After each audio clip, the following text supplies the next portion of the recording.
Bonjour et bienvenue dans Archi Urbain, l'émission qui vous parle d'architecture et d'urbanisme. Aujourd'hui, émission un peu exceptionnelle parce que j'ai pris possession d'un commerce au centre-ville de Bruxelles, au centre Monet, pour y fêter les 10 ans de mon site internet MrEmma.com, dans lequel jusqu'au 4 janvier 2015, je vais y réaliser des expositions, y proposer également des rencontres d'artistes et autres happenings. Mais en m'installant ici, je me suis dit, tiens, ce centre Monet se trouve quand même dans un centre névralgique de la ville de Bruxelles, avec l'aménagement des grands boulevards, avec la rue Neuve, avec le centre Monet, avec la place de la Monnaie, le Munpunt et autres choses. Et donc je me suis dit qu'il serait fortement intéressant de réaliser quelques émissions sur l'ensemble de ces projets et faire un peu le point sur tout ceci. Pour cette première émission, j'ai invité 4 personnalités ici pour parler du centre Monet, avec tout d'abord les propriétaires du rez-de-chaussée de ce centre Monet qui sont Nadia Vranken et Alexis Paz. Bonjour. Bonjour Emma. Vous allez bien ? Très bien. Très bien. Et j'ai invité également alors l'architecte qui va réaliser la rénovation de ce rez-de-chaussée, on va en parler dans quelques instants, du centre Monet, Dominique Delbrouck du bureau DDS. Bonjour Dominique. Bonjour Emma. Et ainsi, on ne pouvait pas se passer d'Albert pour parler du volet urbanistique. Albert Goffard, fonctionnaire délégué à la région Bruxelles-Capitale. Bonjour Albert. Bonjour Emma. Tout le monde va bien. Alors, je voudrais qu'on commence par l'historique un peu de ce centre Monet. Le centre Monet, c'est quoi ? C'est juste le rez-de-chaussée ou bien c'est toute la tour ? Le centre, enfin, en ce qui nous préoccupe, les commerces du centre Monet sont installés sur 3 niveaux, donc le rez-de-chaussée, le premier étage et le premier sous-sol. Donc ça, c'est le projet dont on parle aujourd'hui, et cette rénovation, elle porte sur ces 3 niveaux. Oui. Maintenant, le reste de l'immeuble est occupé par des bureaux, des centres administratifs de la Poste et de la ville. Donc en fait, si je comprends bien, il y a quoi ? Il y a 3 propriétaires ici ou 4 propriétaires ? Comment se divise ce beau building ? Il y en a même 4 en fait, puisque le parking a aussi son propre propriétaire. Donc on est 4 dans cet immeuble. C'est ça. Mais nous sommes les seuls aujourd'hui à intervenir effectivement donc sur les niveaux de commerce. La seule, je vais dire, spécificité du projet, c'est que pour avoir une cohérence urbanistique, comme les niveaux de commerce ne représentent que 2 niveaux, on intervient en fait sur tout le socle, et le socle, c'est aussi des bureaux. Donc on refait la façade de cet ensemble. Et ce socle appartient à qui alors à la fois à la ville de Bruxelles et à la Poste. Effectivement, ça se donc partage là ça on est 3, je dirais, hein, donc entre les commerces, la Poste et la ville. Mais voilà, oui. Comment ça se sépare au niveau de la propriété ? On a compris que vous étiez au rez-de-chaussée et -1 et peut-être le premier, mais ensuite la tour, la ville et la Poste, ils ont une partie en horizontale ou bien c'est coupé, la tour est coupée en verticale, Alexis ? En fait, il y a des coupures horizontales et verticales dans l'immeuble. C'est un immeuble assez compliqué au niveau de la copropriété. Mais donc nous sommes propriétaires de plusieurs niveaux horizontaux. La ville, quant à elle, est propriétaire des bureaux côté boulevard Anspach, et B-Post est, quant à elle, propriétaire des bureaux côté place de la Monnaie. D'accord. Est-ce que quelqu'un, un de vous 4, peut m'expliquer l'histoire ? Parce que c'est quand même fabuleux, une tour pareille en plein centre-ville. Qui peut m'expliquer un peu l'histoire ? Albert, peut-être ? L'histoire, précisément, je ne serais pas capable de le faire. Je ne suis pas un historien, mais le bâtiment fait partie en tout cas d'un mouvement de l'époque du quartier nord, avec l'émergence d'une architecture nouvelle dans les années 60-70, dont la tour est un des pions de la mise en place de ce type d'architecture, mais qui finalement s'est arrêté juste au quartier du quartier du Nord, n'a pas été plus loin. C'est juste... Dans mon souvenir, on m'avait expliqué que les 2 tours qu'on a ici, celle-ci et je pense celle d'en face s'appelle la Philips, sont les 2 points d'entrée de tout le quartier nord qu'on allait faire. Donc effectivement, on a construit tout ce qui est au boulevard Albert II, les tours que l'on connaît. Mais normalement, la place de Brouckère, etc., tout ça devait être abattu pour faire des tours.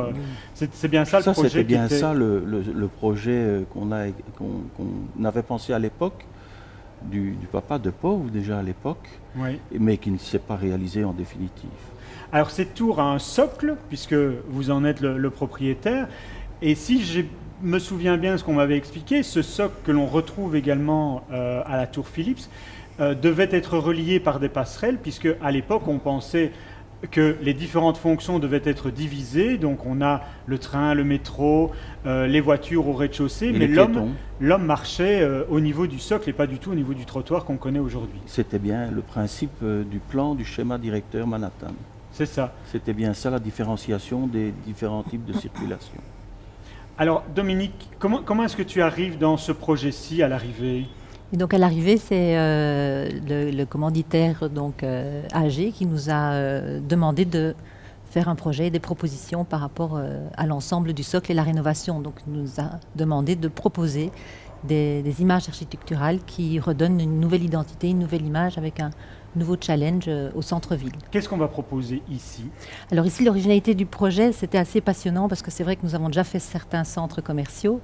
Et dans ce cas-ci, justement, le centre commercial avec la galerie et tous ces commerces introvertis sur une galerie avait la particularité que du coup, comme c'était un socle avec 4 faces, il se retrouvait avec pas mal de faces avec des arrières de commerce. Donc la suppression de la galerie et le fait d'en faire un socle unitaire de commerce permettait d'ouvrir les commerces sur l'extérieur, du coup de recréer un dialogue avec l'espace public et notamment avec le boulevard Anspach, avec les deux rues latérales, rue de l'Évêque et rue Fossé-au-Loup et surtout la place de la Monnaie. Est-ce que quand tu as imaginé cette architecture que l'on peut voir, est-ce que tu as tenu compte justement de l'histoire du bâtiment qu'Albert a expliqué tout à l'heure ou de l'aménagement de la place de la Monnaie? Alors, comment ça s'est passé? Bien sûr qu'on en a tenu compte de cette époque de l'histoire, donc qu'on aime ou qu'on n'aime pas, je veux dire, en tout cas, c'est une époque qui a marqué quand même l'histoire de Bruxelles. Et donc, nous, la demande était justement de travailler sur le socle et notre rôle a vraiment été de renouveler une nouvelle image au socle, mais en même temps de ne pas en faire quelque chose de complètement éphémère, donc de aussi s'ancrer dans la ville de manière contemporaine, mais aussi de faire quelque chose dont on ne se lasse pas dans le futur. Et donc qui pouvait justement se combiner avec la tour au-dessus, puisque donc on ne faisait que le socle. Et nous, notre challenge a été de recréer et de redonner au socle une hauteur de 4 niveaux. Donc comme Nadia en a parlé tout à l'heure, donc on s'occupe des 2 premiers niveaux, mais aussi des 2 étages au-dessus. Et ça permet d'avoir une hauteur qui peut répondre à l'ampleur de la tour. Et donc ça nous a permis aussi d'enlever ce côté lourd et pesant du socle actuel et d'enlever cette lecture aussi de débordement qu'on retrouve sur l'ensemble du socle. D'accord. Mais alors, Albert, ce bâtiment date des années 60, c'est un emblème d'un projet un peu fou de l'époque. Est-ce qu'il y a une volonté d'essayer de garder ce patrimoine tel qu'il est, comme témoignage, de le protéger, ou est-ce que les architectes peuvent faire ce qu'ils veulent? Non, je trouve que moi, le projet mérite... C'était l'histoire de l'architecture dans les années 60-70. Il a sa morphologie, il a son histoire. Et l'histoire de l'architecture, c'est l'histoire de tous les moments que traverse la vie culturelle et architecturale. Et donc, ce bâtiment a sa place. On le voit d'ailleurs au niveau du socle, parce qu'il entoure tout d'îlot. Effectivement, la partie supérieure est cruciforme, mais en ce qui concerne le lien avec le piéton, manifestement, il a bien sa place où il est maintenant. Est-ce que pour vous, c'est un problème que le projet se fasse à moitié, je dirais, c'est-à-dire qu'on rénove le rez-de-chaussée, mais pas les étages? Est-ce que cette différence entre un rez-de-chaussée bien rénové et le reste qui aura toujours une facture très 60, c'est un problème pour vous? Non, parce que l'avantage de l'immeuble est d'avoir plusieurs échelles et plusieurs grilles de lecture. À l'échelle du piéton, on perçoit essentiellement le socle.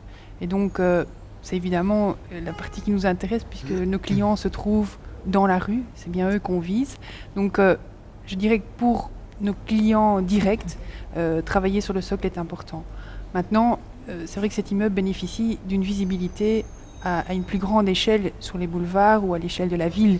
Et ça, je vais dire, il est inscrit depuis maintenant les années 70 dans l'imaginaire des Bruxellois. Donc, je veux dire, il est quelque part dans la tête des gens. Ce qui compte, c'est qu'au niveau du piéton et du chaland, il y ait vraiment une approche qui est tout à fait nouvelle et contemporaine. Et donc, c'est bien ça qu'on recherche. Donc non, ça ne nous pose pas du tout de problème. Et la réponse architecturale est tout à fait en phase avec cette approche. Alors, le Centre Monnaie va changer de nom, du coup. Il réouvre quand? Il réouvre en 2017, début 2017. Et oui. le nom The Mint. The Mint. Pourquoi The Mint? Mais tout d'abord, on est convaincu qu'il fallait venir avec quelque chose de nouveau et se démarquer du caractère très, très administratif du Centre Monnaie. N'oublions pas que le Centre Monnaie abrite quand même les bureaux de la ville de Bruxelles, mais aussi de B-Post, le siège social de B-Post. Donc on a voulu se démarquer ou démarquer la fonction commerciale du restant de l'immeuble. Et donc voilà, on a fait un brainstorming avec toutes les équipes qui participent dans le projet, entre autres les architectes. On a eu pas mal de réunions et finalement est arrivé ce nom qui finalement permet de se démarquer de Mint, mais qui a quand même un lien aussi avec le passé. Quand on traduit de Mint, ça a plusieurs significations. Donc c'est un compromis, je dirais, entre le renouveau et le passé de l'immeuble.